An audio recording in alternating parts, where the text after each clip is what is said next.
I'm Cal Kellogg, and my hybrid lead core system has brought lead core trolling back into the spotlight for trout and salmon anglers all over the country. If you'd like the world's best lead core trolling rod, get on over to fishhuntshoot.com and pick up one of my iconic bright yellow lead core rods today. You won't regret it because you'll be yelling, "Fish on!" tomorrow.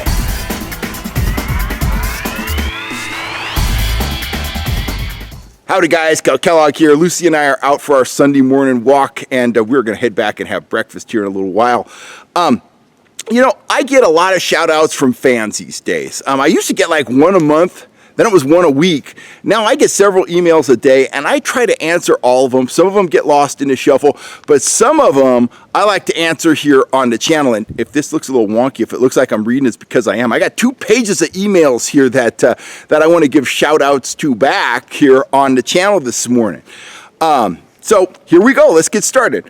First and foremost, we've got John C. John had been dreaming of catching a brown trout. Look at this fish. It is absolutely stunning. He went up to Lake Elminor fishing one of my lead core trolling rods, trolling a rigged worm, and you can tell by using those 2 things. He's been watching the content on the channel, and he caught this beautiful brown. He didn't say how much it weighed, but that thing looks like it weighs 6 or 7 pounds to me, and it is just absolutely stunningly gorgeous. So congratulations to John.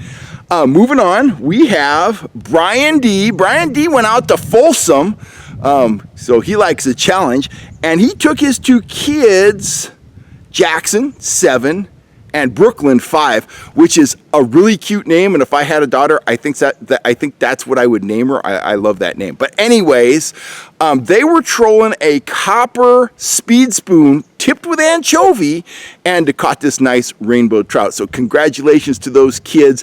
And I am super happy that Brian is out there fishing with his kids, and they are all having a good time. Nobody ever got in trouble fishing, or at least not any real trouble anyhow. Anyway, moving on to a really big fish. Chris A.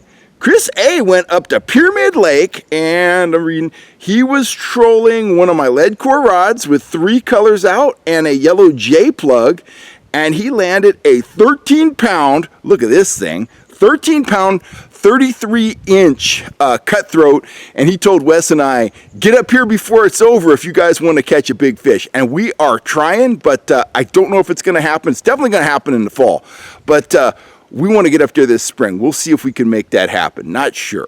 Now here's an email that Wes liked, because Wes said, "Hey, Cal, this guy's as crazy as you." Wiener. That's what you get from guys that spend all their time in college in the math department. But this guy's name is Alan F., and I'm going to read this one. He says, "Cal, where can I find more videos on your experiences with crypto creatures?" Holy mackerel. "I've seen more than 3 myself, and I saw 2 Bigfoots, a juvenile and an adult, right near the dam at Stumpy Meadows Reservoir. No judgment here. I have not seen Bigfoot. I have heard some strange stuff, and I'll kind of close with an experience that it's not about Bigfoot, but it kind of nibbles around the edges of Bigfoot. So he's out and about. He does a lot of stream fishing. He said he's 6'1" and 265, and that juvenile Bigfoot was about his size, and the mother was bigger than that. So, hey, no judgment. People see this stuff all the time. Some of it is got to be real. There's just too much stuff going on out there. There's just too many footprints and sightings, and now with cell phones, there's a lot of video and stuff like that. So have I seen one? No. Stumbling blocks in my mind. Where does an animal like that get enough calories to survive? But I don't know. There's got to be something to it, because there's just too much information dating back into the Indian days. So moving forward, final email is from Russell H. And Russell has a goal, and he just wanted to tell me about his goal. He wants to catch on a fly rod this year using my flies. He wants to catch a lake trout, and he wants to catch a pyramid cutthroat, and he wants to catch a nice brown trout. And it's just a nice email from him telling me what he's up to, and he said hello to Lucy and my wife and Wes, And obviously, Russell is a fan of the channel. So I hope you achieve all those goals, Russell. It's great to have goals when you're a fisherman, something to shoot for. My goal for a long time has been a 10+ pound rainbow, a wild rainbow. Hopefully out of Elminor, because that's the only place I know here in California where I'm likely to cross paths with a fish like that. But fishing goals are great. I think all anglers should have them, and it just adds to the excitement of a fishing trip. Now, let me close with my little it's not really a Bigfoot related talk, but it's kind of a talk that, like I say, nibbles around the edges. So when I was a bit younger, I used to backpack an archery hunt in the Yola-Boli Wilderness area. And that's a huge wilderness area. I would drive about 50 miles on dirt roads to get to the trailhead, and then I would hike in 5 or 6 miles with my pack before I made my first spike camp. And so I'm out in the middle of nowhere. So one year I'm back in there, I'm way back in the woods, and I'd been there a couple days, and I was seeing game. I wasn't having any luck connecting with a shot, but I was seeing bucks and bears and stuff every day. So one day I got up early and I decided I was going to go up and out of the basin that I had been camping in and see what kind of lied beyond that area. And I started out hiking. I hiked for probably 4 or 5 hours, and I came to a spot, hadn't seen anyone in days. And I was on this ridge top, and I stopped, and I'm looking out into the wilderness area, and there's just ridge after ridge after ridge of wilderness. And behind me, ridge after ridge after ridge of wilderness.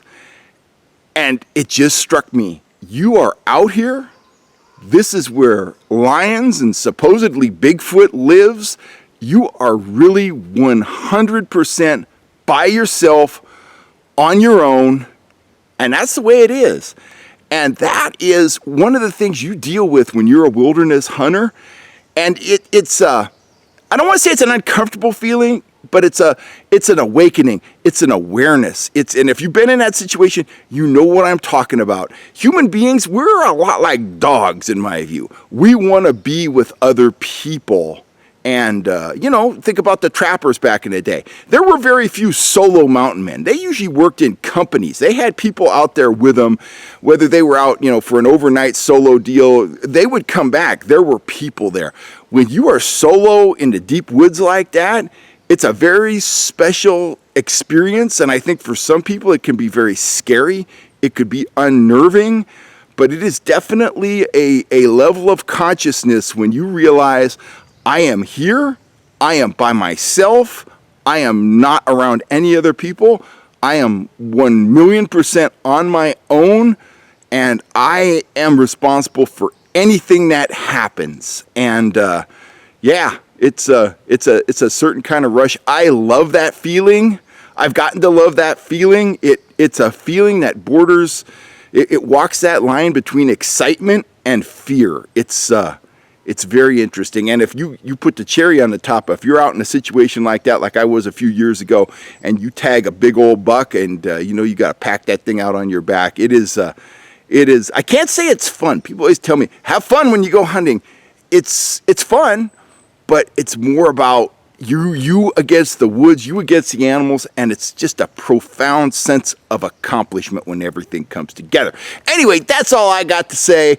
I appreciate every one of you guys that sends me messages and comments and pictures and stuff like that. Keep them coming. I hope to see you guys out on the water.